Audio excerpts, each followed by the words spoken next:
বক্তব্য বলতে চাই না। আমরা যারা এখানে উপস্থিত হয়েছি আমরা সবাই সবার জন্য দোয়া করি। আজকের এই মাহফিল আল্লাহ পাক কবুল করুন।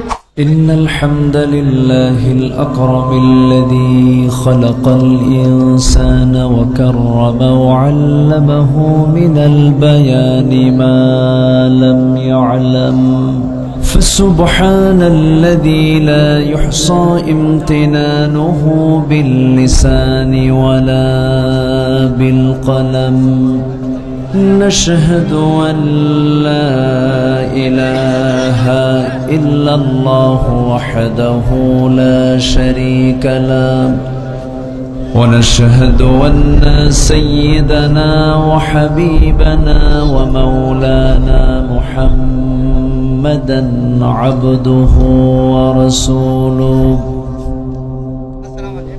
الذي أرسله بالحق بشيرا ونذيرا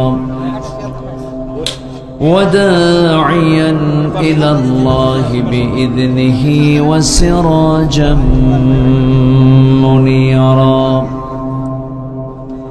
فقد قال الله تعالى في كلامه المجيد وفرقانه الحميد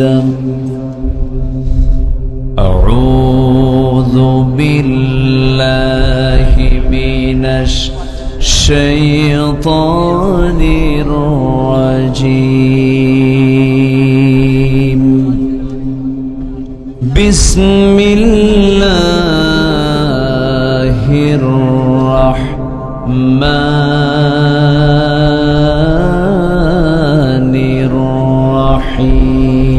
الرحيم قد أفلح من تزكى وذكر اسم ربه فصلى قد أفلح من تزكى وذكر اسم ربه فصلى بل تؤثرون الحياة الدنيا والآخرة خير وأبقى إن هذا لفي الصحف الأولى صحف إبراهيم وموسى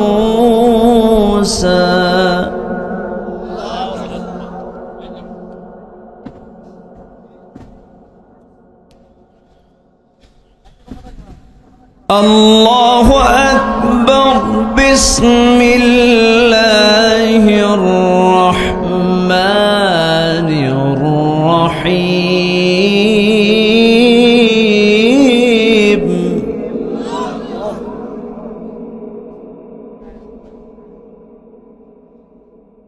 إن الله وملائكته يصلون على النبي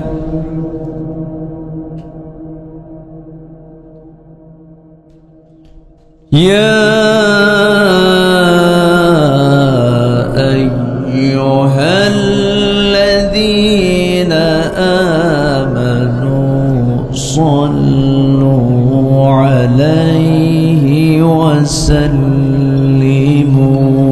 تسليما اللهم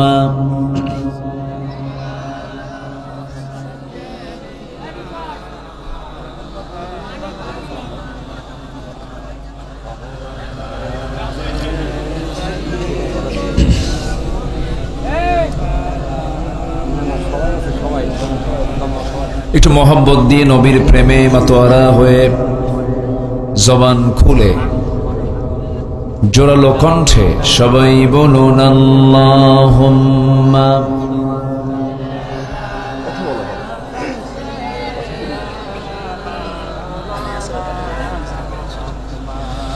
وعلى آل سيدنا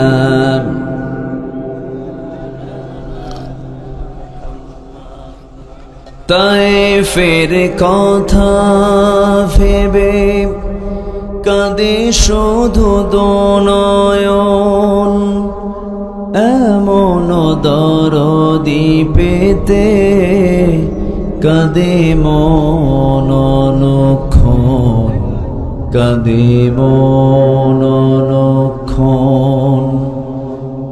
ওহুদে দাতহারা আহমদ যখন লৌহ মাখা কিয়ামতে উঠবে তখন, জিহাদ না করে কিভাবে দেখাবে তুমি চাঁদ চেহারা রূপে ওয়াতুল আল্লাহুম্মা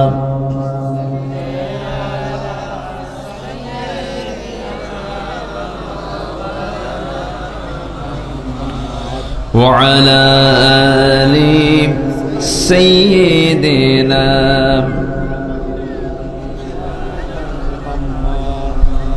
সবাই বলুন বালাগাল উলা বিকামালিহি কাশাফাত তুজা বিজামালিহি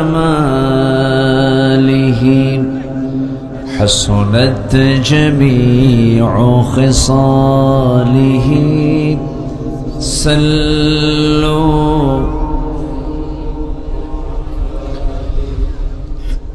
قوت عشق سے ہر پست کو بالا کر دے دہر میں اسم محمد سے اجالا کر دے بلغ العلا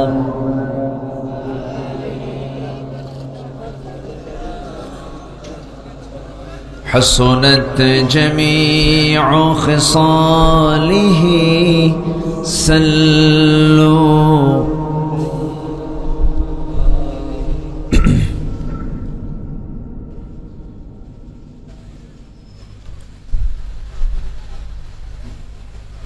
সুজলা সুফলা শস্য শ্যামলা সোনার বাংলাদেশের সবুজ বেষ্টিত অঞ্চল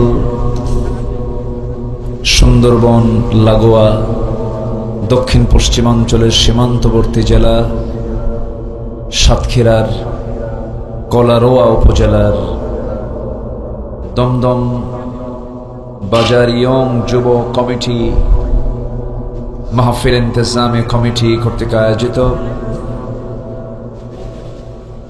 খুব অল্প সময়ে এই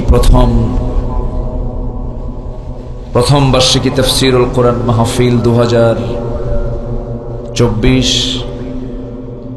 মহৎ আয়োজনের সম্মানিত সুযোগ্য সভাপতি, আজকের প্রোগ্রামের বরেণ্য সাহেবে সদর জনাব ডাক্তার নজরুল ইসলাম, আজকের প্রোগ্রামের বরেণ্য প্রধান অতিথি মাননীয় সাংসদ, আজকের প্রোগ্রামের বরেণ্য অতিথি কলারোয়া উপজেলার মাননীয় চেয়ারম্যান মহোদয়, আমার অত্যন্ত কাছের মোহতারাম জনাব আমিনুল ইসলাম লালটু সাহেব, কথা বলেছেন আমার আগ দিয়ে নন্দিত আলেমে দ্বীন বিশিষ্ট ইসলামী চিন্তাবিদ মাওলানা খাদিমুল ইসলাম খাদেম সাহেব, উপস্থিত হাজরাত উলামায়ে কেরাম, ফদলা ইসলাম, সুশীল সমাজ, জাতির শ্রেষ্ঠ সন্তান শিক্ষক মণ্ডলী, জাতির বিবেক সাংবাদিক বৃন্দ, সামনে উপস্থিত দূরে কাছের বিভিন্ন স্থান থেকে ছুটে আসা কালেমার ঝান্ডাবাহী, তাওহীদের পতাকাবাহী, দ্বীন ইসলামের নর শারদুল বীর মুজাহিদ, প্রাণ প্রিয় সম্মানিত দ্বীনী ভাইরা, আড়ালে বসে আছেন শ্রদ্ধেয়া সম্মানিতা মা বোনেরা, আলোচনার সূচনায় আনুষ্ঠানিকতার মধ্য দিয়ে আমার পক্ষ থেকে আবারও দিল খোলা সালাম, আসসালামু আলাইকুম ওয়া রাহমাতুল্লাহি ওয়া বারাকাতুহু। সবাই কেমন আছেন? গরম কেমন? গরমও ভালো, আমার ভালো আছি, গরমও ভালো। এই গরমে বসে থাকাও কঠিন। যারা বসে আছেন আমি মনে করি খুব স্ট্রাগল করে, অত্যন্ত চেষ্টার মধ্য দিয়ে আলোচনা শুনতে হবেই, এই একটা জোর মনোবল থাকার কারণেই বসে আছেন। শীতের কষ্ট বসে থাকা যায়, কিন্তু গরমের তীব্রতায় বসে থাকা কঠিন হয়ে যায়। তো যাই হোক, এর পরেও আমরা বসে আছি। আমি খুব বেশি লম্বা সময় নেব তাও না, সময়টা আগেই কমিটি একটু পার করে ফেলেছেন। আমার কষ্ট একটাই, সেটা হলো আমি বলিও না কিছু, আর বলে লাভ হয় না।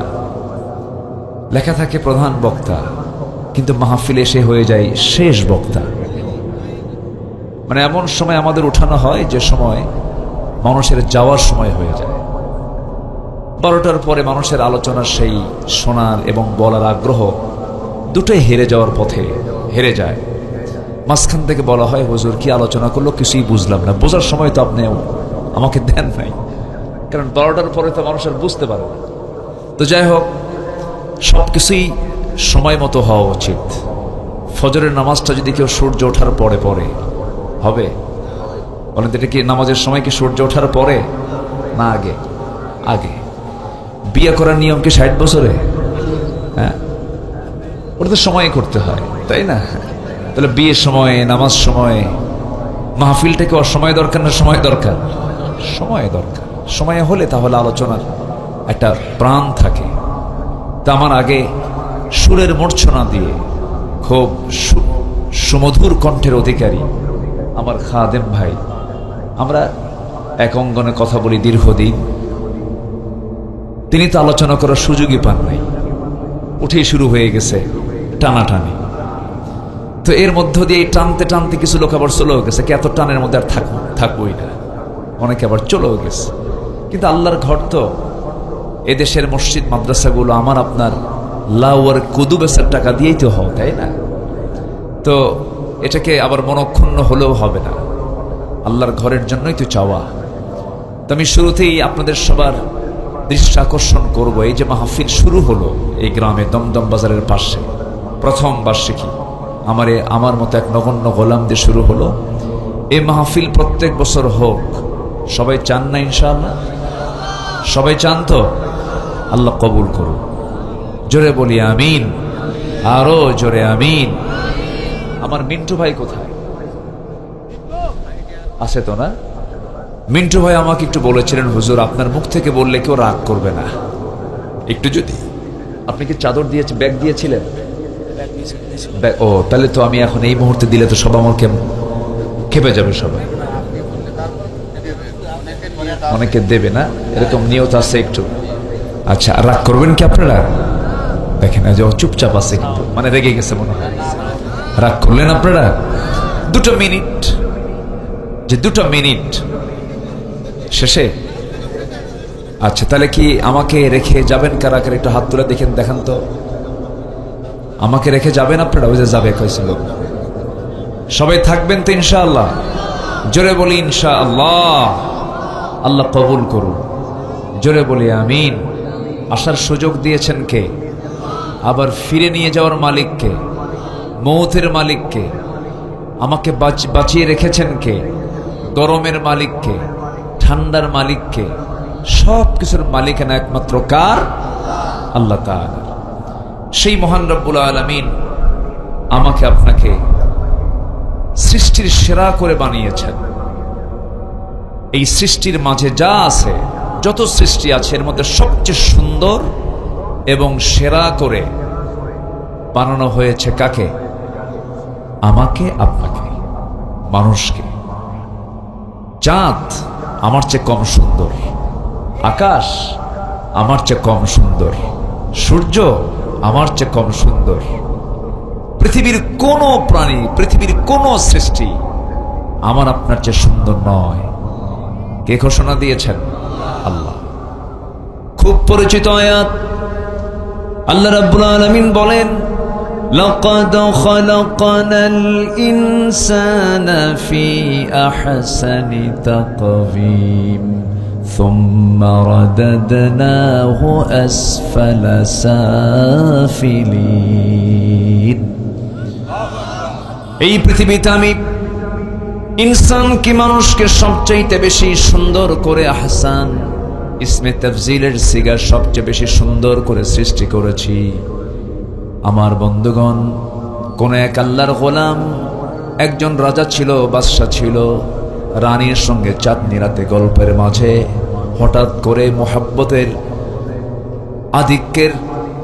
মোহাব্বতের আধিক্যতায় রাজা তার রানীকে লক্ষ্য করে বলে ফেলতেছে, রানী তুমি আমার চোখে চাঁদের চেয়েও সুন্দর। বউ বলে, তুমি মস্করা করো, এত বলা ভালো না। এক পর্যায়ে আবেগ আপ্লুত হয়ে সেই রাজা বলে ফেলতেছে, সত্যি তুমি আমার চোখে আকাশের চাঁদের চেয়েও সুন্দর। আকাশের চাঁদের চেয়েও সুন্দর যদি না হও, তাহলে তুমি তালাক। দেখছেন কি একটা ফতুয়া মেরে দিল, দেখেন। মানে মহব্বত করতেছে, একটু বেশি মহব্বত করে ফেলছে। তো এই কথা বলা মাত্রই এটা আবার কানাকানি হতে হতে বহুদূর পর্যন্ত চলে গেছে। এখন এটার ফয়সালার জন্য মুফতি একটা বোর্ড বসেছে। ম্যাক্সিমাম আলেমরা তারা বলেছে, না এ তো চরম ভুল হয়ে গেছে। এখন বউ থাকে আর বউ না থাকার সম্ভাবনাই যেন বেড়ে যাচ্ছে, তালাকি মনে হয়ে গেছে। তো এরকম জাতীয় যখন একটা সংকটে পড়ে গেল, সেই সময় কোন এক আলেম বলে ফেললেন যে এই তালাকের ব্যাপারে নরমাল আলেমদের মন্তব্য কি। ম্যাক্সিমাম বলে ফেলেছে তালাক হয়ে গেছে। সঙ্গে সঙ্গে এই বিশেষ আলেমটা বাদশার দরবারে এসে বলতেছে, আমি ফয়সালা দিয়ে দিতে চাই, তবে আমার ফয়সালা নয়। আমি তোমাদের সামনে একটা আয়াত বলবো, যে সমস্ত আলেম উলামা বলেছে তালাক হয়ে গেছে, তাদেরকে লক্ষ্য করে আয়াত বলবো। সেই আয়াত বলার সময় এই সূরা ৩-এর আয়াতগুলো বলা শুরু করেছেন, ওয়াত-তিন ওয়াস-সাইতুনি ওয়া তুরি সিনিন ওয়া হাযাল বালাদিল আমিন লাকাদ খালাকনাল ইনসানা ফি আহসানি তাকওয়িম। এই জায়গায় ইনসান না বলে লাকাদ খালাকনাল কামারা ফি আহসানি তাকওয়িম। কমার হবে না ইনসান হবে? ইনসান হবে। যখন কমার বলে ফেলেছে, সমস্ত আলেম উলামা বলে ফেললো, কি ব্যাপার তুমি কমার বললে কেন? কামার বলা যদি ভুল হয়, তোমাদের ফতোয়াও ভুল। কারণ আল্লাহ তাআলা পৃথিবীর সকল কিছুর চাইতে মানুষকে বেশি সুন্দর বলেছেন, যেরকম সুবহানাল্লাহ। কিন্তু সেই সৌন্দর্য টিকে থাকে কখন? যখন ওই মানুষের মধ্যে যখন মনুষ্যত্ব থাকে। কি থাকে? মনুষ্যত্ব। এখন কি মনুষ্যত্ব আছে না পশুত্ব? সামনে তো পশু জব করবো এই কয়েকদিন পর, এক পশু আরেক পশু জব করবো, ঠিক আছে না? আমরা তো আর মানুষ নাই। আমরা এতটাই নোংরা এবং আমরা এতটাই অমানবিক হয়েছি, আমরা এতটাই পাষাণ হয়েছি, মানুষকে মেরে ফেলে টুকরো টুকরো করে মশলা দিয়া মাখায়া গোশত হাড় মাংসগুলো কেমন ভাবে নিঃশেষ করেছি খুঁজে পাওয়া যায় না। আমরা এতটা পাষাণ হতে পেরেছি। আজকে হিংস্র জন্তু হায়নাকে দেখে মানুষ যতটুকু না ভয় পায়, তার চাইতে মানুষ বেশি ভয় পায় আজকে মানুষ মানুষকে দেখে। আমি কি ভুল বলছি? তাহলে সেই মানুষকে আর সুন্দর আছে? তাহলে সেই সৌন্দর্য টিকে রাখার জন্য পশুত্ব দরকার না মনুষ্যত্ব দরকার?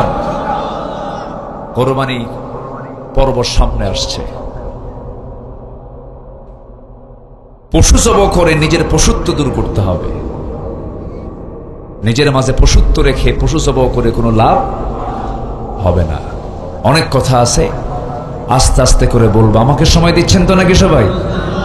আমার লালটু ভাইকে দেখেছি আজ থেকে আরো 5 বছর আগে। আজকে অনেকদিন পর দেখা হলো। উনিও আছেন, আমাদের চেয়ারম্যান মহোদয় আছেন, আপনারাও থাকবেন। খোলা মাঠ তো, কত রাত বিড়ি খায়া পার হয় না? বিড়ি খায়া পার হয় না? কত রাত বিড়ি খায়া পার হয়।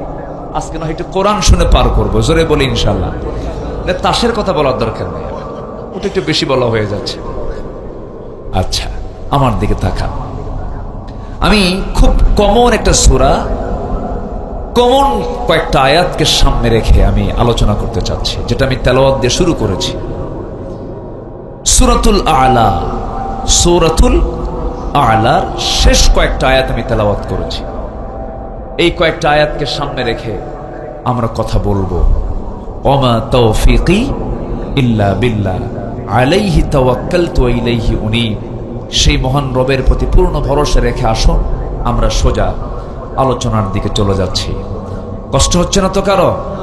জোরে বলি ইনশাআল্লাহ। আপনি চলে যাচ্ছেন? ও আচ্ছা আচ্ছা, জি না ঠিক আছে। না, খাদেম সাহেব খুব আন্তরিক মানুষ, উনি খান নাই তো পেটে টান লেগেছে একটু। আমি ওনাকে মানা করলে তখন আমার বিপদ হয়ে যাবে। না ঠিক আছে, বক্তা তো, বক্তাদের ঠোঁট তো কি কাটা ঠোঁট না? যারা বক্তা হয় তাদের ঠোঁটটা একটু কাটা হয়, তারা একটু বলে ফেলেন কথা। ঠোঁট কাটা না হলে তার বক্তা হওয়া যায় না। আল্লাহ তুমি আমার খাদেম ভাইয়ের কথার মধ্যে আরো সৌন্দর্য বাড়িয়ে দাও। জোরে বলি আল্লাহুম্মা আমিন। সম্মানিত ভাইয়েরা, আমার লালটু ভাই তিনিও কথা বলেছেন, আমরা শুনেছি। তো আমি যেটা আমাদের দেহের সঙ্গে থাকে এমন একটা বিষয় নিয়ে আমি কথা বলবো। একটা গোশতের টুকরা থাকে আমাদের দেহের ভিতরে, এটা নিয়ে আজকে আমার আলোচনা। সেই গোশতের টুকরা যদি ঠিক থেকে যায়, গোটা বডি ঠিক থেকে যাবে। আর যদি সেটা ব্যাঠিক হয়ে যায়, গোটা বডি পচে যাবে, ব্যাঠিক হয়ে যাবে, নষ্ট হয়ে যাবে।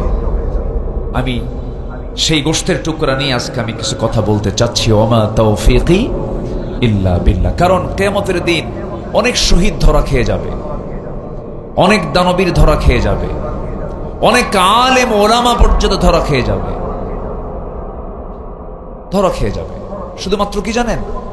নফসের শুদ্ধতার অভাবে, নিয়তের বিশুদ্ধতার অভাবে। একটা হাদিস আমাকে কাঁদিয়ে তোলে বারবার, ভাবিয়ে তোলে বারবার। হাসরের ময়দানে কিছু শহীদ আল্লাহর সামনে দাঁড়িয়ে যাবে। আল্লাহ বলবেন, ও বান্দা তুমি আমার সামনে দাঁড়িয়ে কি বলতে চাও? বান্দা বলবে, আল্লাহ তোমার জমিনে তোমার দ্বীন কায়েমের জন্য জিহাদের ময়দানে গিয়ে রক্ত ঝরিয়েছি, শহীদ হয়ে তোমার সামনে হাজির হয়েছি। আল্লাহ বলবেন, বান্দারে মিথ্যা বলো কেন? দুনিয়ার মানুষ তোমাকে গাজী বলে সম্বোধন করবে, তোমাকে বাহাবা দেবে। মানুষের সন্তুষ্টি অর্জনের জন্য তুমি জিহাদে অংশগ্রহণ করেছিলে, তুমি মারা গেছো, কিন্তু আমার জন্য মরো না, আমার জন্য শহীদ হও না। আজকে তোমাকে জাহান্নাম যেতে হবে। দানবীরকে বলা হবে, দানবীর সামনে দাঁড়াবে। আল্লাহ বলবেন, ও বান্দা কি বলতে চাও বলো। আল্লাহ তোমাকে খুশি করার জন্য অমুক মসজিদ বানায় দিয়েছি, অমুক মাদ্রাসা বানায় দিয়েছি, তোমার দ্বীনকে বিজয়ী করার জন্য অর্থ দান করেছি, টাকা পয়সা তোমার পথে খরচ করেছি। আল্লাহ বলবেন, বান্দারে আমার সন্তুষ্টির জন্য তুমি কোনো দান করো নাই, তোমার নামটা যেন 1 নম্বর তালিকায় থেকে দানবীরের, তোমার নামটা যেন বড় সড় আকারে যেন তোমার নামের ঘোষণা হয়, তোমার সুনাম যেন সুখতে যেন চতুর্দিকে ছড়িয়ে পড়ে। মানুষের সুনাম পাবার জন্য, মানুষের মাঝে জনপ্রিয়তার জন্য তুমি দান করেছ, আমার খুশির জন্য দান করো নাই। তোমার নিয়ত সহি ছিল না, আজকে তোমাকে জাহান্নাম যেতে হবে। আলেমকে বলা হবে, জ্ঞানীকে বলা হবে, বড় বড় বুজুর্গকে সেদিন ডেকে আনা হবে। আল্লাহ বলবেন, বান্দারে কি বক্তব্য তোমার? কাল্লা, তোমাকে খুশি করার জন্য আলেম হয়েছিলাম, বুজুর্গ হয়েছিলাম, দিনের জ্ঞান অর্জন করেছিলাম, হাফেজ হয়েছিলাম, কারি হয়েছিলাম। সেই দিন আল্লাহ বলবেন, বান্দা মানুষের সন্তুষ্টির জন্য তুমি জ্ঞান হাসিল করেছো, আমার সন্তুষ্টির জন্য জ্ঞান হাসিল করো নাই, জ্ঞানী হও না, আলেম হও নাই, আজকে তোমাকে জাহান্নাম যেতে হবে। আমার বন্ধুগণ, তাহলে সবচাইতে বড় বিষয় হলো একটা গোশতের টুকরা যদি না ঠিক থেকে যায় সব নষ্ট হয়ে যাবে। আলা ওয়াহিয়াল কালব, তা হচ্ছে কালাব। কলব যদি ঠিক থেকে যায় সব ঠিক থেকে যাবে, নফস যদি বেঠিক হয়ে যায় সব বেঠিক হয়ে যাবে। আল্লাহ রাব্বুল আলামিন সেই জন্য সূরাতুল আলার শেষ কয়েকটা আয়াতে বলছেন কোন বান্দাগুলো সফল। قد أفلح من تزكى وذكر اسم ربه فصلى بل تؤثرون الحياة الدنيا والآخرة خير وأبقى إن هذا لفي الصحف الأولى صحف إبراهيم وموسى। জোরে বলুন আল্লাহু আকবার। সূরার নামটা কি বলেন তো? সূরাতুল আ'লা। বলেন সূরাতুল, ধাক্কা মারতে হবে, আ'লা বলেন, সূরাতুল আ'লা। আলা বললে ভুল হবে, আলা মানে উপর, আ'লা হচ্ছে সবার উপর। সবার উপরে তিনি কে? আস্তের সবার উপরে তিনি কে? আল্লাহ তাআলা, তার উপর আর কেউ নাই। কত উপর, কত উপর, কল্পনাই করা যাবে না। একটা পরিসংখ্যান শুধু 1 মিনিটে বলে শেষ করি। আ'লা, সূরার নাম আ'লা কেন দেখেন? সবার উপরে তিনি। আমরা যেখানে বসে আছি, আমি আর লালটু ভাই, পাশে চেয়ারম্যান সাহেব, আরো যে আমরা বসে আছি, আপনাদের সহ বসে আছি, আমরা বসে আছি দমদম বাজারে। কোথায়? বাংলাদেশের না কলকাতার? বাংলাদেশের দমদম বাজারে। আমি প্রথমেই যখন শুনলাম যে দমদম, দমদম এয়ারপোর্ট তো অনেক দূর, তো পরে শুনলাম এসে যে এখানকার নামের নামকরণ কেন হলো। আমি কাকে যেন প্রশ্ন করলাম, আপনাকে মনে প্রশ্ন করেছি, তো ওনার কাছ থেকে তফসির পাওয়া, এখন সঠিক ভুল আল্লাহ জানে। তিনি বলেন, হুজুর এখানে হেলিকপ্টার চড়ত। হেলিকপ্টার আজ থেকে 20-25 বছর আগে ওই বাইসাইকেল, যেটা পায়ে দিয়ে, যেটা পায়ে প্যাডেল মেরে, যেটা, এটাকে হেলিকপ্টার বলা হতো।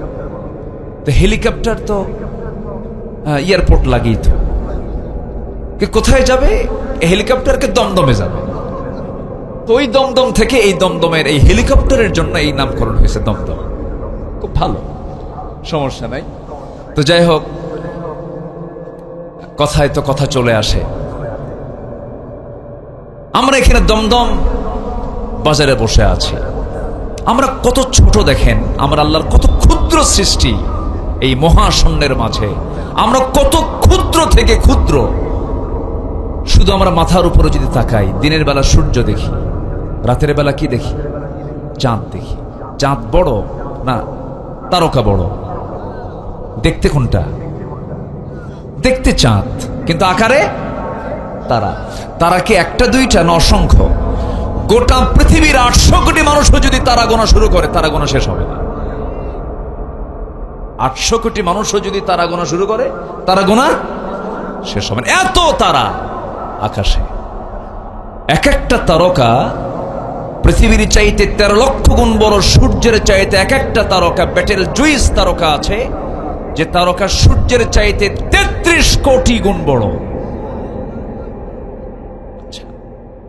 মানুষ চাঁদে গেছে। এই ক্যামেরাম্যান, এত নড়াচড়া করলে হবে না, কিন্তু কাজ করি সরে যাবেন। তাছাড়া তো শ্রোতা একটু ডিস্টার্ব, একটু বিব্রত বোধ হয়। আবার ক্যামেরার দরকারও আছে না, নেই বলেন তো? আপনি শুনছেন হাজার হাজার, আর ক্যামেরা পৌঁছায় দেবে কোটি কোটি মানুষের মাঝে। তো সবই তো ঠিক, আবার বিরক্ত হন কেন? না, বিরক্ত হওয়া যাবে না। তো এই চাঁদের মানুষ গেছে, নীল আর্মস্ট্রংরা চাঁদ সফর করে এসেছেন। মঙ্গল গ্রহে জায়গাও কেনা শুরু হয়েছে। দুনিয়ার ভাল লাগে না, মঙ্গল গ্রহে জায়গাটাকে কিনছে ওখানে ফ্ল্যাট করার জন্য। এখন মানুষ চাঁদ দেখলো, মঙ্গল গ্রহ দেখলো, সূর্যের কাছে তো আর যাওয়া সম্ভব না, কারণ সূর্যের কাছে গেলে ও কি আসবে? আর ওর কি যাওয়া সম্ভব? এই যে লোহা দেখতে পাচ্ছেন না, এই লোহাটা আসছে হলো, বিজ্ঞান বলছে সূর্যালোক থেকে। সূর্যালোক থেকেই লোহাটা, ওয়ানজালনাল হাদিদ ফীহি বা'সুন শাদীদু ওয়া মানাফিউ লিন-নাস। আল্লাহু আকবার। লোহা নামে একটা সূরা আছে। লোহা নামে কি সূরা আছে? একটা সূরাই আছে। তো এই লোহাটা যদি কোনো মানুষ বানাতে চায়, তাহলে লোহা বানানোর জন্য শর্ত হলো ৪৫ লক্ষ ডিগ্রি সেলসিয়াস তাপমাত্রা ছাড়া লোহা বানানো সম্ভব না। ৪৫ লক্ষ ডিগ্রি সেলসিয়াস। মানুষ থাকবে মানুষ? তাহলে মানুষকে লোহা বানায় না আল্লাহ দিছে? বলেন একটা সুইয়ের যে লোহা, একটা সুই বানাতে যে লোহা, এটাও তো বান্দার বানানোর ক্ষমতা নাই। সকল ক্ষমতা কার? সকল অবদান কার? টিবল চাপি, পানি কি আমার? পানি কার? ১ ফোঁটা পানি কেউ বানাতে পারে? ১ ফোঁটা পানি, চুল পরিমাণ ১ গ্রাম লোহা কেউ বানাতে পারে? তাহলে লোহা কার? পানি কার? পৃথিবীর কোন মানুষকে একটা চাউল বানাতে পারবে? একটা চাল, একটা ধান বানাতে পারবে? কার অবদান? আল্লাহর অবদান। তো সূর্যের কাছে তো যাওয়া সম্ভব না। মানুষ চিন্তা করলো, চাঁদ দেখলাম, তারকা দেখলাম, একটু তারার দিকে যাব, তারা দেখব। এই তারকা পৃথিবী থেকে এত দূরে, কিছু কিছু তারকার আলো জমিনে আসে নাই। পৃথিবীর সবচেয়ে নিকটবর্তী একটা তারকা আছে, তার নাম হলো প্রক্সিমা সেন্ট্রাই। প্রক্সিমা সেন্ট্রাই নামক তারকার দেশে যদি কোনো বান্দা যেতে চায়, জাগতিক জীবনের কোনো হেলিকপ্টার দিয়া, বিমান দিয়া সম্ভব হবে না। হয়তো চেষ্টা করতে পারে নভোযান দিয়ে। অ্যাপোলো 11 নামক লেটেস্ট একটা নভোযান আছে, যার ঘন্টার গতি হলো ৩৯,০০০ কিলোমিটার।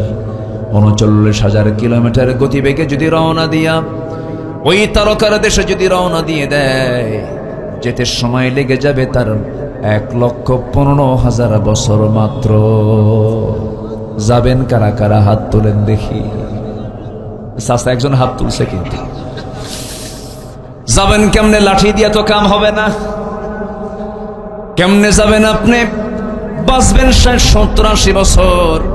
ঘন্টার গতি হলো ৩৯,০০০ কিলোমিটার। যাবেন কোন দিন? আপনি বাঁচবেন কয়দিন? সম্ভব না। আল্লাহ কত দূর দেখেন। এই তো গেল শুধুমাত্র তারকার দেশ। আকাশ তো পাই নাই। এরকম একটা আকাশ নয়, ২টা আকাশ নয়, ৩টা আকাশ নয়, ৭ সামাওয়াত, ৭ আকাশের মালিক তিনি আমার কে? এই আকাশের চাইতেও আকাশ আরো বড়, ওই আকাশের চাইতেও আকাশ আরো বড়। ৭টা আকাশ, ৭টা আসমান পেরিয়ে আমার আল্লাহ তাআলা আরশ আজিম। তাহলে সবার উপরে তিনি আমার কে?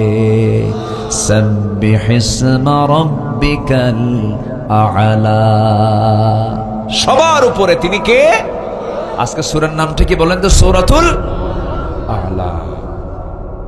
আমি না, আমার একটা তবিয়ত হচ্ছে, আমি এদিক সেদিক যেতে পারি না কোরআনের বাইরে। কোরআন থেকেই কথা বলি। কোরআন থেকে কথা শুনতে গেলেও কিন্তু ধৈর্যের দরকার। সবার ধৈর্য আছে তো ইনশাআল্লাহ? আপনি থাকবেন, আমিও থাকবো, কোনো আপত্তি নেই। আপনার বাড়ি, বসেন, আপনার বাড়ি হয়তো ১৫ কিলোমিটার, ২০ কিলোমিটার দূর, এরকম হতে পারে সর্বোচ্চ, হয়তো পাশাপাশি জেলাও হতে পারে। কিন্তু আমার বাড়ি কিন্তু বহুদূর, আমি যাব, ঢাকায় যাব।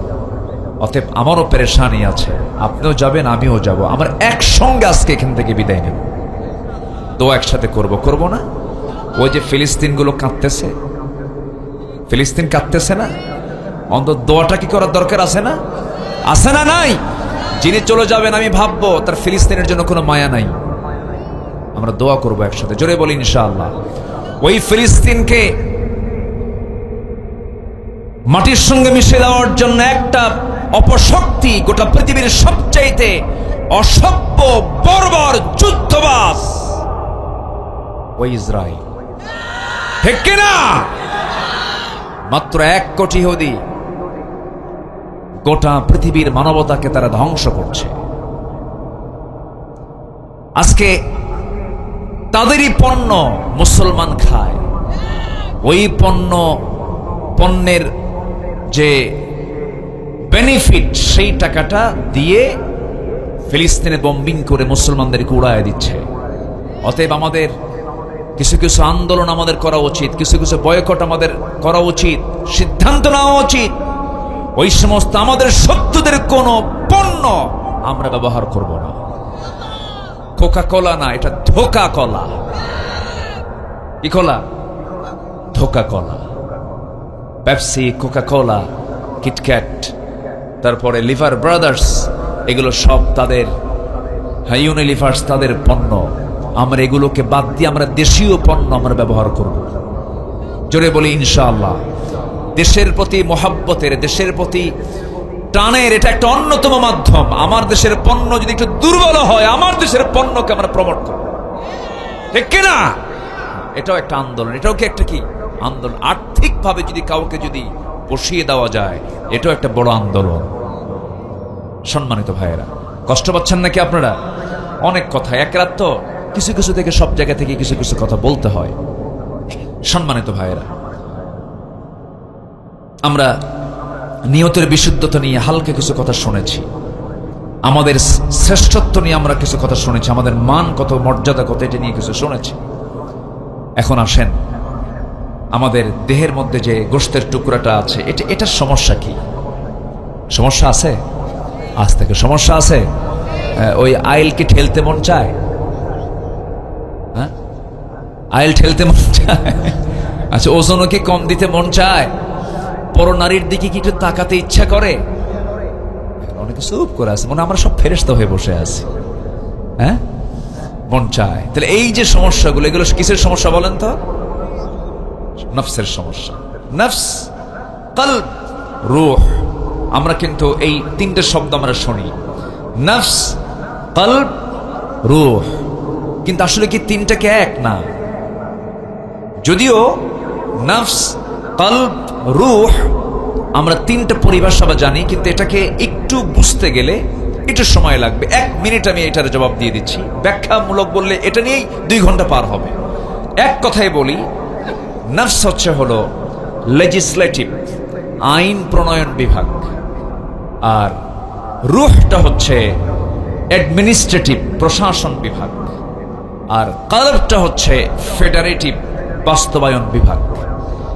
তো আইন প্রণয়ন হচ্ছে নফস, গাড়ি চাই, বাড়ি চাই, তারপরে টাকা চাই, পয়সা চাই, নারী চাই, ওরে মারতে চাই, ওরে ধরতে চাই, এটা হচ্ছে নফসের কাজ। আর প্রশাসন, রুহের কাজ হচ্ছে না, এটা করা যাবে না, এটাকে বাধ্য দরকার। এই যে রুহটা তাকে ধাক্কা মারতেছে, আর কলবটা হচ্ছে বাস্তবায়ন বিভাগ। রুহ বলে দিল, আর এটা বাস্তবায়ন করলো হচ্ছে কলব। যে কলবটা পরিচালনা করেন কে? আসতে বলবেন না কে? আল্লাহ তাআলা। আমার বন্ধুগণ, আমরা একটা সূরা পড়ি, সবাই পড়ি, সবার মুখস্থ আছে, সবাই বলেন, কুল আউযু বিরাব্বিন নাসি মালিকিন নাসি ইলাহিন নাস মিন শাররিল ওয়াসওয়াসিল খান্নাস আল্লাযী ইউওয়াসওয়িসু ফি কুলুবিন নাস। ঠিক আছে? ভুল কইছি? ভুল বলছি তো? তাহলে কোথায় কি বলছি আমি? কি হবে? আল্লাযী ইউওয়াসওয়িসু ফি সুদুরিন নাসি মিনাল জিন্নাতি ওয়ান নাস। শয়তান কলবের দরজায় এসে ধাক্কা মারে। কলবটা হচ্ছে এই জায়গায়, আর তাকওয়া হা হুনা, তাকওয়া হা হুনা। তাকওয়াটা কিন্তু এই জায়গায়।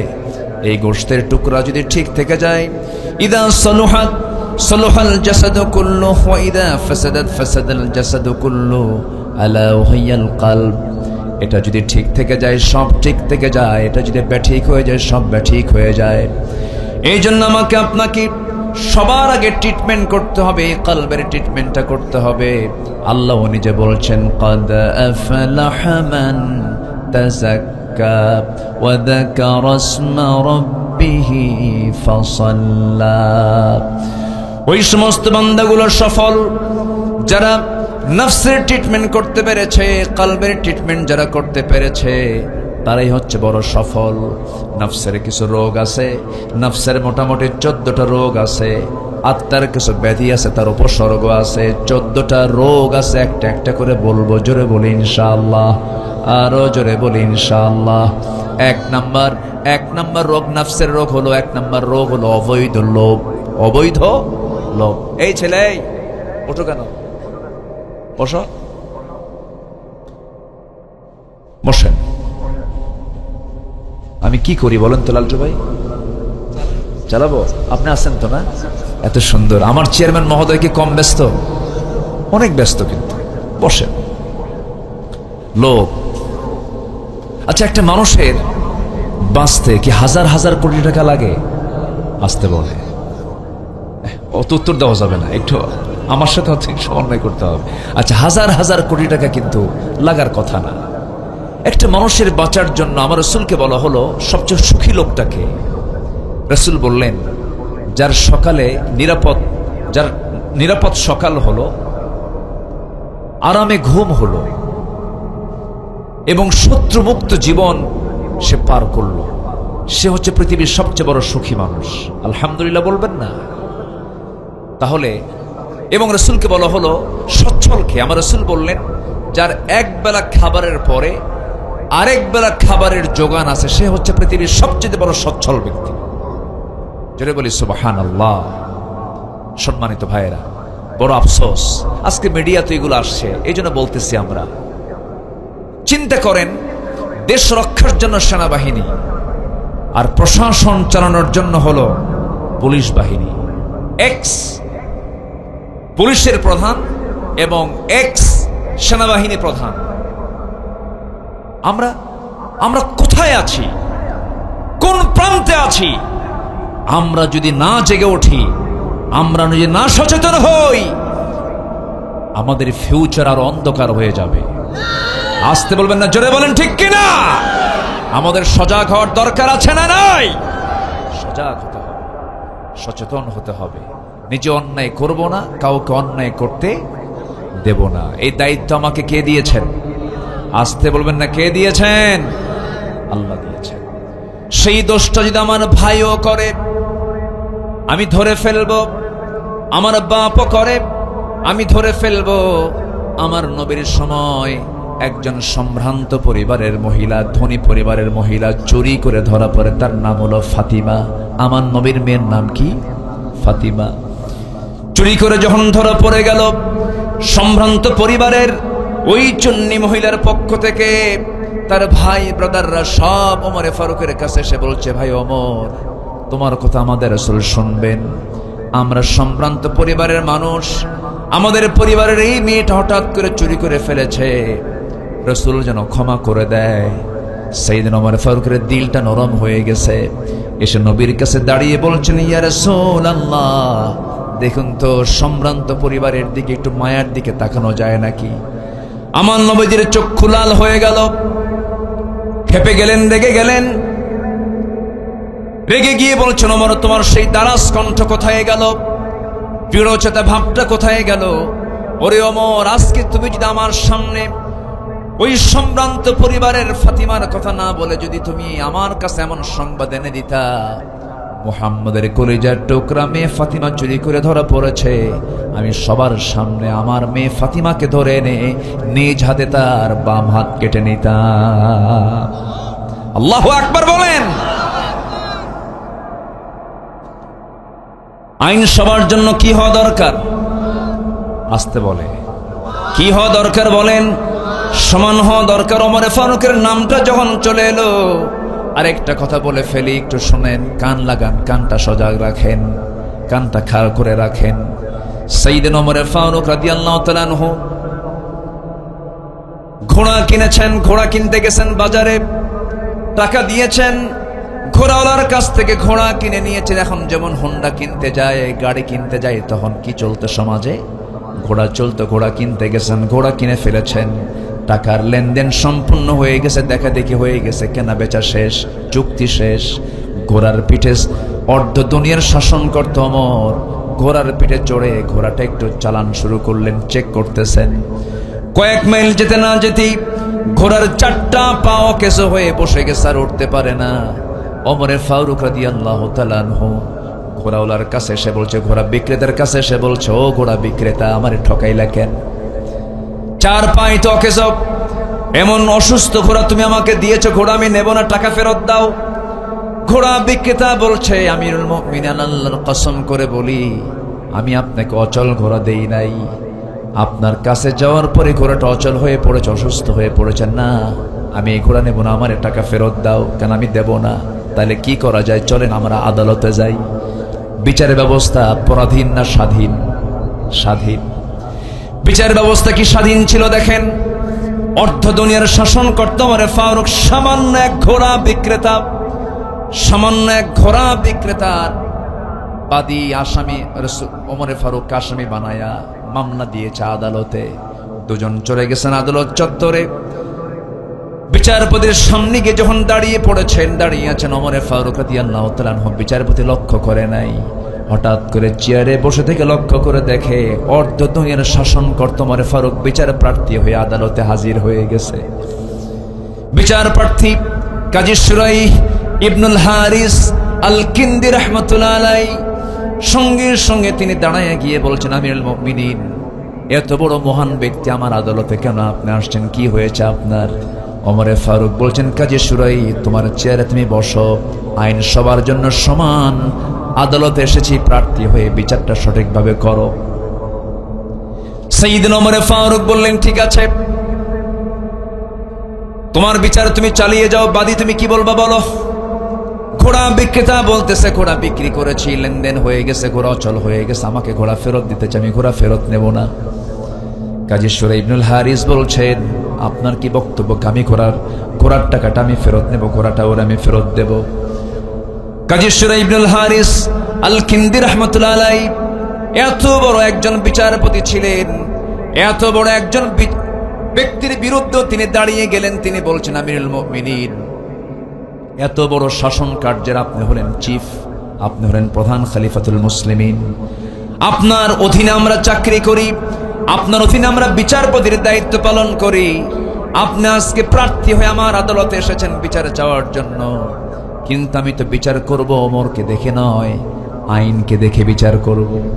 সে আইনকে দেখে বিচার করতে গেলে ওমরে ফারুককে লক্ষ্য করে বলছেন, আমিরুল মুমিনিন, মনক্ষুণ্ণ হওয়া যাবে না, আজকের রায়টা সম্পূর্ণ আপনার বিরুদ্ধে যাবে। কেননা হায়াত মওতের মালিক আল্লাহ তাআলা। কে কয়দিন বাঁচে, কে কখন মারা যাবে, কে কখন অসুস্থ হবে, কেউ বলতে পারবে না।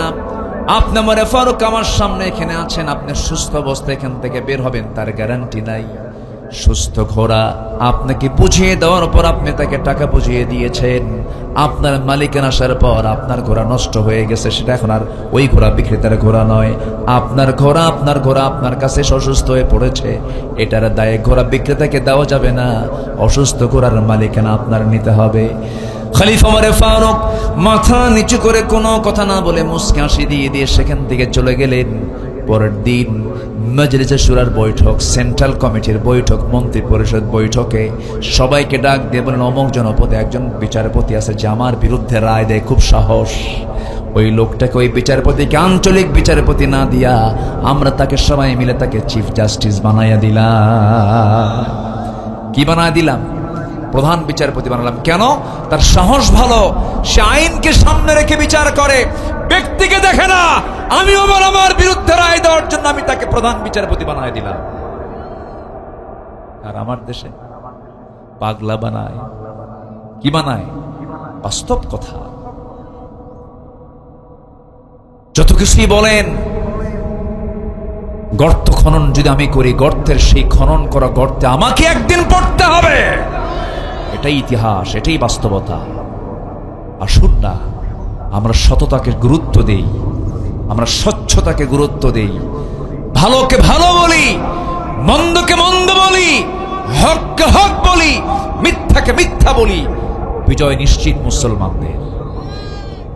আজকে আমরা সততাকে ভুলে গেলাম, আমরা তেল মারি, ভালো কথা বলি না, খালি তেল মারে। রাসূল বলেছেন, যে লোক তোর সামনে তেল মারবে ওর মুখে মাটি মার।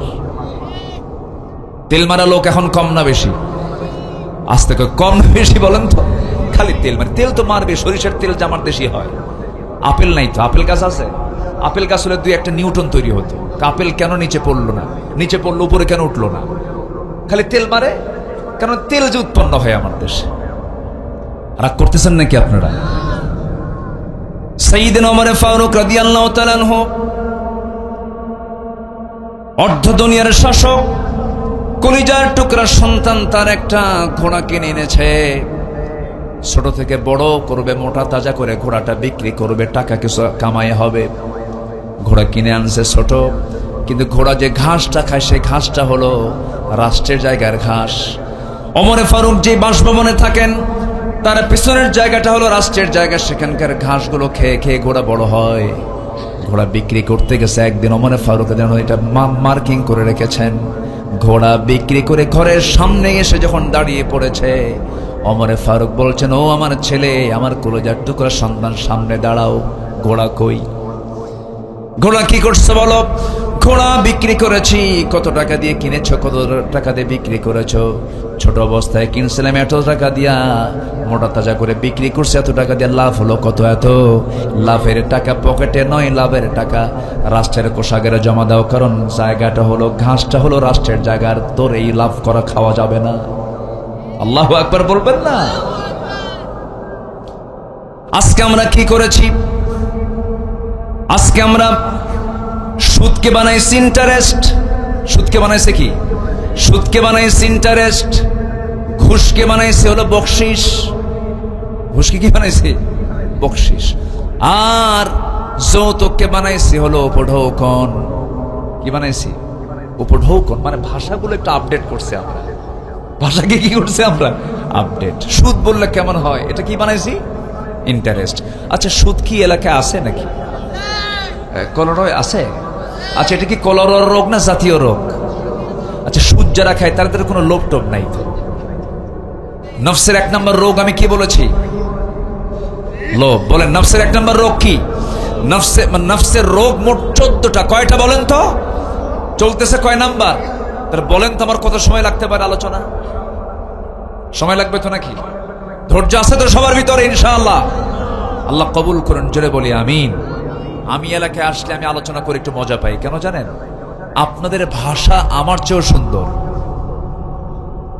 আমার চেয়েও সুন্দর। আমি কেন বললাম জানেন? আপনাদের মার পেট থেকে আপনার সুন্দর ভাষা নিয়ে জন্ম নেন। আলহামদুলিল্লাহ, অনেক সুন্দর ভাষা। তবে নোয়াখালীর ভাষা আরো সুন্দর। হ্যাঁ, না, সবার ভাষাই সুন্দর। চিটাগাং তো কথাই নাই। ওরা যখন কথা কয় মনে হয় মালাকুল মউত ছাড়া কেউ বুঝবে না। এটা এমনি রূপক অর্থে বললাম। ফ্যানটা অফ করে দেন, ফ্যানের একটা আওয়াজ হচ্ছে, ফ্যানে এসে ধাক্কা। ফ্যানটা অফ করে দেন। কেউ যখন ফ্যান চালায় না, আমি ফ্যান চালাবো কেন? সব রাইট না, আবার থামেন, একটু মহব্বত রাখেন। আচ্ছা, এখানে যে আওয়াজ হচ্ছে, বাড়ি খাচ্ছে, এটা ফ্যানটা অফ করে দেন। এত সুন্দর মানুষ হয়, কোন একটা লোক কিন্তু নড়তেছে না, সবাই বসে আছে। বলি আলহামদুলিল্লাহ।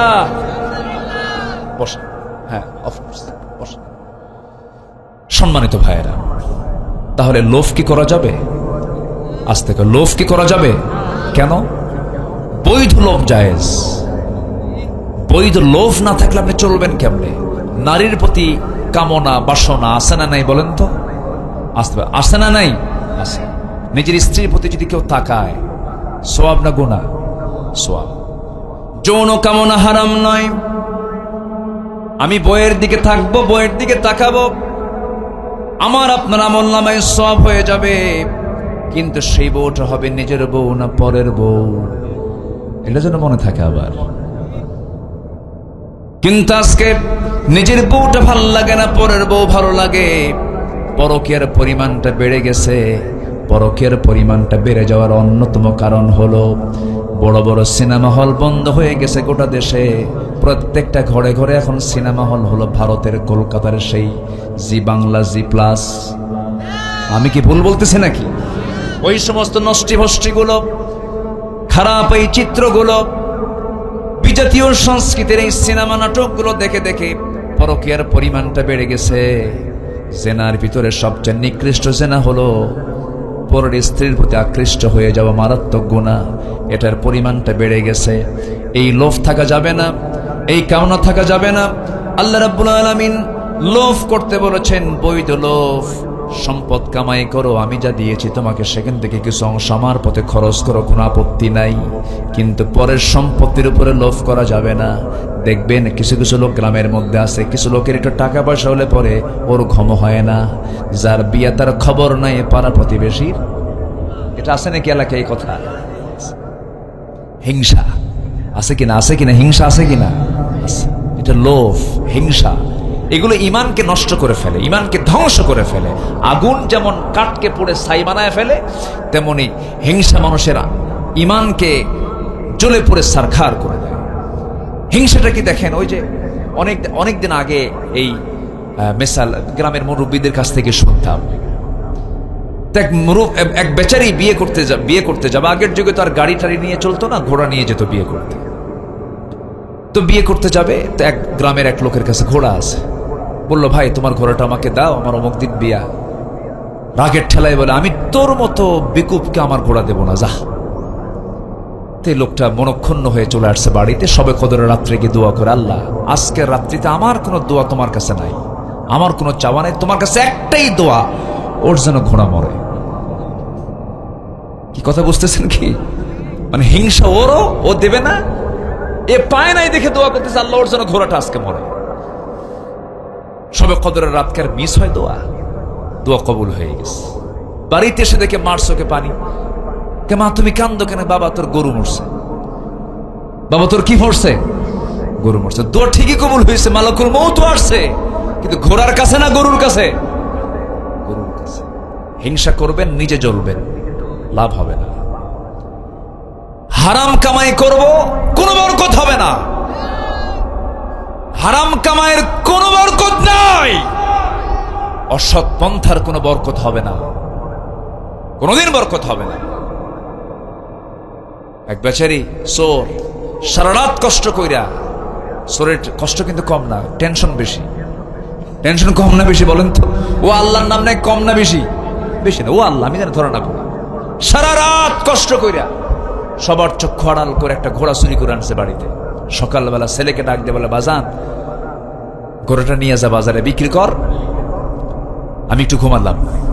বিক্রি করতে গেছে, তো ঘোড়া ক্রেতা এসে বলতেছে, ভাই ঘোড়ার দাম কত? এত। ঠিক আছে, কোনো সমস্যা নেই, আমি ঘোড়াটা একটু দেখি, চেক করি, দেখি লাগামটা দাও। ঘোড়ায় চড়ছে, আর ফেরত আসে না।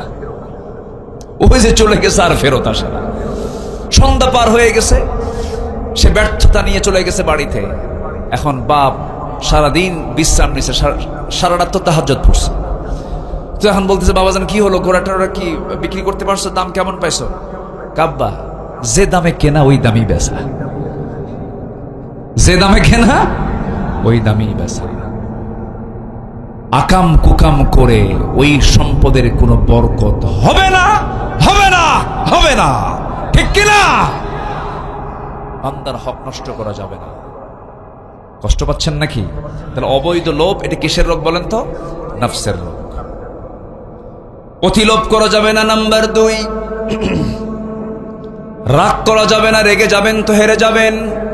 নেতা হওয়ার জন্য সবচেয়ে বড় গুণ হলো ধৈর্যশীল হওয়া।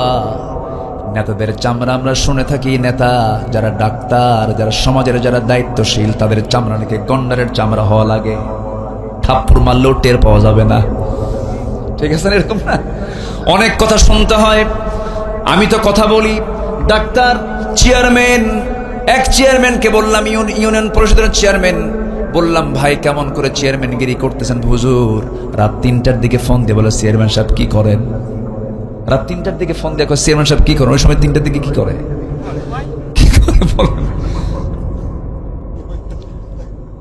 আমার বন্ধুগণ, একদিন রাত 3টার দিকে আমারে ফোন দিছে একজন। ফোন দিয়ে বলে, হুজুর আমি কান্দি। কেন কান্দেন? হুজুর আপনার ওয়াজ শুনে কান্দি। রাত 3টার দিকে। কে বললাম কান্দেন তো কি হয়েছে? হুজুর দোয়া করেন। তো মনে মনে বললাম এই সময় কি দোয়া হয়? তো যারা জনপ্রতিনিধি, যারা জনগণের নেতৃত্ব যারা দেয়, তাদের বিশেষ করে তাদের ধৈর্যের পরিমাণ কম থাকা দরকার না বেশি থাকা দরকার? যাদের বউ আছে, যারা স্বামী, তাদের ধৈর্যের পরিমাণ কম থাকা দরকার না বেশি থাকা দরকার? বেশি। স্বামীর যদি রাগ হয় কাম সারা। সকালে দেবে একবার তালাক, বিকেলে দেবে একবার তালাক। আছে না নাই বলেন তো? তালাক দিয়ে দেয়। আবার তালাক দেওয়ার পর আবার বলে, হুজুর রাগের মাথায় তালাক দিলে কি তালাক হয়? মানে ও আরেক মুফতি হয়ে যায়। আছে কিনা বলেন? কথাগুলো কি শোনার দরকার আছে ভাই? আছে। নাফস তো সবার সাথেই আছে। একটু আমার মনোযোগ দিয়ে কথাগুলো শুনি। আমার বন্ধুগণ,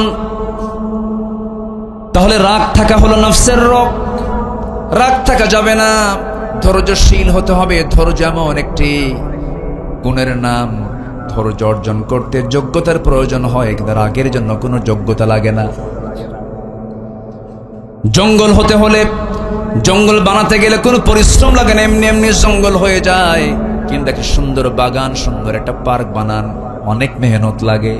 এই জন্য ধৈর্যের পিরামিড হতে হবে। ইমানদার কখনো ধৈর্য হারা হওয়া যাবে না। রাগের মাথায় বউকে তালাক দেওয়া স্বামী মনে হয় বাংলার জমিনে নাই। এটা হলো রেগুলার কেস। এমন কোন দিন না আমাদের নাম্বারে এমন ফোন আসে না। ওই ইউরোপে থাকে, আমেরিকা থাকে, মালয়েশিয়া থাকে, দুবাই থাকে, কাতার থাকে, কুয়েত থাকে, সৌদি আরব থাকে, মিশর থাকে। এই সমস্ত দেশের প্রবাসী ভাইয়েরা আমাদের মাঝে মাঝে ফোন দিয়ে বলে, হুজুর কাম তো সারছি, কি রাগ উঠছিল, ভিডিও কলে তালাক দিছি। ভিডিও কলে কি দিছে? তো ভিডিও কল কি তালাক দেওয়ার জন্য? তালাক টালাক দিয়া বলে, হুজুর কাম তো সারছি আমি। কি করছেন, কি বলছেন? হুজুর 100 তালাক দিছে। 100 তালাক দিলেন কেন? হুজুর রাগ উঠছিল, তালাক তো 100 হয় না হুজুর, এক চান্সে বলে ফেলছি। হুজুর তালাক তো দিয়েছি, বউকে সাথে সাথে আমার শাশুড়িকেও তালাক দিয়ে ফেলছি। শাশুড়ি তালাক দিলে তো তালাক হবে না। হুজুর রাগ আমার ও শাশুড়ির দিকেই বেশি ছিল। এই যে আপনি মেজাজের ভারসাম্যহীন আচরণটা করলেন, এই যে আপনি শরীয়ত গর্হিত কাজ করলেন, তালাকের সিস্টেমটা হলো, বউ যদি আপনার যদি চরম অপছন্দনীয় হয়ে যায়, অথবা স্ত্রীর কাছে যদি স্বামী অপছন্দনীয় হয়ে যায়, দুইজন পৃথক থাকার সুযোগ ইসলামে আছে না নাই বলেন? আছে। কিন্তু নিয়ম তার আছে না নাই বলেন? আছে। তালাক দেওয়ার সিস্টেম হলো কি সিস্টেম? একটা সূরায় আছে, 114 সূরার মধ্যে একটা অন্যতম সূরা। বিয়া নামে কোনো সূরা নাই, কিন্তু তালাক নামে সূরা আছে। সূরা তালাকটা পড়ো, একটা সূরাই নাজিল করে দিয়েছেন। তালাকটা পড়ো। যারা বিবাহিত জীবনে যাবে, তালাকের বিষয়গুলো জানা দরকার। রাগ উঠছে, সব শব্দ চয়ন করবেন, কিন্তু খবরদার তালাক শব্দ মুখে আনা যাবে, আসতে বলে, মুখে আনা যাবে। শয়তান বারবার উস্কায় দেবে, জেনার সম্পর্ক কর। তালাক হলেই তো জেনার সম্পর্ক হয়ে যাবে। অসংখ্য পরিবার বাংলার জমিনে আছে এই মূর্খতার কারণে, মেজাজের ভারসাম্যহীনতার কারণে। এই কলাদর মাটিতে অনেক পরিবার আছে, স্বামী স্ত্রী পরিচয় দিয়ে সংসার করছে, তাদের সম্পর্ক হচ্ছে জেনার সম্পর্ক। আছে না নাই? রাগ থাকার কারণে, মেজাজের ভারসাম্যহীন হওয়ার কারণে। সম্মানিত ভাইয়েরা, নাম্বার 3 হলো মিথ্যা কথা বলা। মিথ্যা কথা তো এই দেশের মানুষ কয় না, আসতে বলে। মিথ্যা কথা কারা বেশি বলে বলেন? কাম সারছে এই লোকের তো মুখ তো একদম মানে ঠোঁট কাটা লোক দেখতেছি, সবই বলে ফেলে। সম্মানিত ভাইয়েরা, মিথ্যা কথা এটা মারাত্মক ভয়ঙ্কর একটা নফসের রোগ। যদি কোনো বান্দা তার জীবনে একটা আমল করে, মিথ্যা ছেড়ে দিলাম, আল্লাহর কসম, ওর ঈমান থাকলে সে জান্নাত পেয়ে যাবে। যেরকম সুবহানাল্লাহ। মিথ্যা সমস্ত পাপের মা বলেছেন মুহাম্মদ সাল্লাল্লাহু আলাইহি ওয়াসাল্লাম। একজন মানুষের জীবনে একটা মিথ্যা কথা মুখ থেকে কখনো বের হয়নি, তিনি কি বলেন তো? মুহাম্মদুর রাসূলুল্লাহ। তিনি কি দেশ চালান নাই? তিনি কি বিচার করেননি? তিনি কি পরিবার চালান নাই? তিনি কি শাসন করেন নাই? তিনি কি জিহাদ করেন নাই? তিনি কি সন্তানাদি লালন পালন করেন নাই? তিনি কি ব্যবসা করেন নাই? পৃথিবীর সবচেয়ে বেশি ব্যস্ত মানুষ ছিলেন মুহাম্মদ সাল্লাল্লাহু। তার জীবনে কি একটা মিথ্যা কথা ছিল? যে রাজনীতিতে, যে ব্যবসায়, যে পরিচালনায়, যে নেতৃত্বে মিথ্যা চলে, মিথ্যা দিয়ে তাদের সবকিছু চলে, সেই মিথ্যা নেতৃত্ব, মিথ্যা কর্তৃত্বের মুখে আমরা জুতা মারি, থুতু মারি। আল্লাহ কবুল করুন, জোরে বলি আমিন। মিথ্যা বলবো না, এই জিহ্বা যদি আমি ঠিক রাখি, আল্লাহ তাআলা রাসূল বলছেন আমি তার জন্য বেহেশতের জামিন হয়ে যাব। জোরে বলি সুবহানাল্লাহ। আর একটু কথা, আর কয়েকটা পয়েন্ট আছে আমি বলি, কোন আপত্তি নেই তো? দু একজন করে কিন্তু উঠতেছে, আমি দেখতেছি। এই ছেলে বসো, বসো, কোনো ওঠা নাই, বসেন। আমি একটু আজকে ধমক দিয়ে রাখতেছি, কেন জানেন? এই ধমকের মধ্যে কিন্তু মহব্বত আছে। ওই সন্তান যদি ওষুধ না খেতে চায়, জ্বর আসছে, জ্বর কমে না, ওষুধ খাওয়াচ্ছে, কিন্তু ওষুধ খায়ও না বাচ্চা, তখন মা কি করে? একটু আস্তে আস্তে বলে বাবা খা, খুব দরদ করে না, দরদে কাজ হয় না, খা বাবা, তাও খায় না, মুখ কামড় মেরে ধরে আছে, দুই দাঁত, শেষে দুই হাত দুই পা শক্ত করে ধইরা মুখের মধ্যে জোর করে নখ ঢুকাই দিয়ে খা। এর মানে কি? মহব্বত কমে গেছে না মহব্বত বেশি আছে? তো আমি যে ধমকটা দিচ্ছি, এই ধমকের মধ্যে মহব্বত কি? আপনি কি এটাকে রাগ মনে করতেছেন না মহব্বত মনে করতেছেন? একটু বসেন। আল্লাহ তাআলা আমাদেরকে আমল করার তৌফিক দান করুন, জোরে বলি আমিন। যদি আমরা নফসটাকে ঠিক রাখি, সব ঠিক হয়ে যাবে। আল্লাহ কবুল করুন, জোরে বলি আল্লাহুম্মা আমিন। আমার ভাইয়েরা, একটু কান লাগান, মনোযোগ দিয়ে শোনার চেষ্টা করুন। আমার নবীজি জীবনে একটা মিথ্যা কথা বললেন না। আমি তার উম্মত, আমিও মিথ্যা কথা বলবো না, মিথ্যার ধারে পাশেও যাব না। এক সাহাবী নবীর সামনে দাঁড়ালেন, দাঁড়িয়ে বলছেন ইয়া রাসূলুল্লাহি, ইয়া হাবিবাল্লাহি, আপনি আমাকে এমন একটা আমল দিবেন যে আমল ছাড়া আমি কোনো আমল করব না। রাসূল বললেন সাহাবী, তোমাকে একটা আমলে আমি তোমাকে দিচ্ছি, নাম্বার 1, একটা আমলে, একটা আমলই শেষ, সেটা হলো জীবনে কোনোদিন মিথ্যা কথা বলবা না। সাহাবীর ভিতরে 3টা বদগুণ ছিল। প্রথম যুগে নতুন নতুন ইসলাম কবুল করেছেন, এক রাতে মদের বোতল নিয়ে নবীর সামনে গিয়ে হাজির হয়েছেন। রাতের বেলা মদের বোতল হাতে নিয়েছিলেন। রাসূল বলেন, গত রাত্রে তুমি কিসের বোতল হাতে নিয়েছো? সঙ্গে সঙ্গে সাহাবী কেঁদে ফেলে দিয়ে বলছে, ইয়া রাসূলুল্লাহ, আল্লাহর কসম করে বলি মদের কাছে আর কোনোদিন আমি যাব না। পরের রাত্রে নারীর কাছে গিয়েছেন।